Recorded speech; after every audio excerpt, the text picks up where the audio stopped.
Вот так закончилось восстановление еще одной нашей разрушенной святыни. Как много мы потеряли по собственному неведению и как трудно все это восстанавливать. Опять от нас потребовался героизм и подвиг.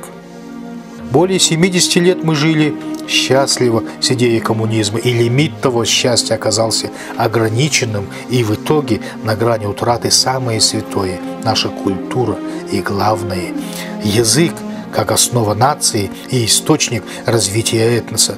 Но в том весь парадокс, что в своих бедах абсолютно неразумно винить коммунизм или социализм, политический строй вообще, и тем более является невежеством оскорбления своего прошлого и искажения своей истории.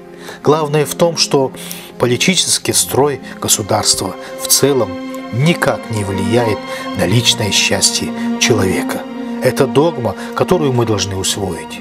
Личное счастье зависит от положительной кармы каждого из нас, которую мы строим сами.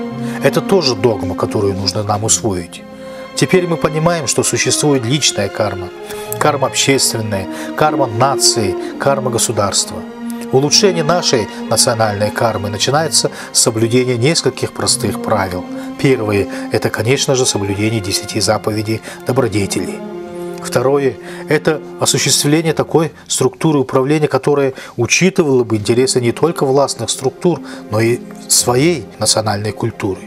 Третье – это предоставление детям возможности изучения буддийской философии.